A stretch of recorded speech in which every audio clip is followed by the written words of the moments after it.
Could these red cows just sent from Texas to Israel signal the beginning of the end times? And why is nobody talking about this prophecy being fulfilled before our very eyes? In September, 5 red heifers were shipped from a Christian man in Texas to Israel in preparation for the reconsecration of the priesthood. And listen, perhaps even the rebuilding of the end-time temple. But what does that have to do with the Antichrist, the mark of the beast, or the return of Jesus? I want you to hit that follow if you have questions about the Bible. Listen, for nearly 2,000 years, the Jews have been scattered across the world. But in 1948, God brought them back as promised in Ezekiel 11:17. I will gather you from the peoples and assemble you out of the countries where you have been scattered, and I will give you the land of Israel. The Jews being back in the Holy Land was just one of the things that has to happen before the terrible end-time prophecies come to pass. The arrival of these red heifers or cows would be just as significant as the Jews returning to Israel after 2,000 years. Listen, here's why. Numbers 19 explains that it's only the burnt ashes mixed with holy water from these cows that can purify the priesthood and the temple. Verse 9 says, a man who is clean shall gather up the ashes of the heifer, deposit them outside the camp in a clean place, and they shall be kept for the water for impurity for the congregation of the people of Israel.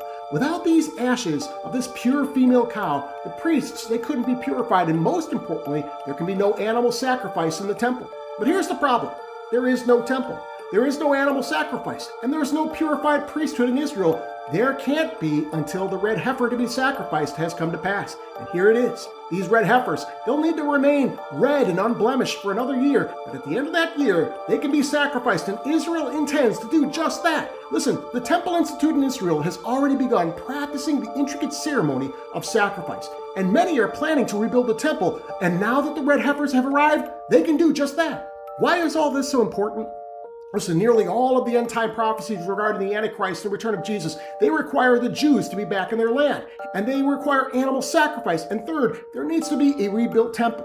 According to both Jesus, Matthew 24, and Daniel chapter 12, the Antichrist is going to make a 7-year peace treaty with Israel. But in the middle of that treaty, he's going to capture the temple, make animal sacrifice stop, and he's going to set himself up as God in a rebuilt temple. He's going to impose the mark of the beast upon the world. Now, none of those things can happen unless the Jews are in their land, unless the temple is rebuilt and animal sacrifice is happening. And that hasn't been possible until now, until these rare red heifers have been recreated and now they're in Israel. If you're a Christian, all of this gives you joy because it's another sign that Jesus is getting ready to return. But if you don't know Jesus Christ, won't you open your heart to him and receive his love and forgiveness? You can take that first step by praying this simple prayer. Jesus, forgive my sin. Come into my life and be my Lord. I believe you died on the cross and rose again in Jesus' name. If you prayed that prayer in the comments, write today and hit the copy link so other people can have the hope of heaven.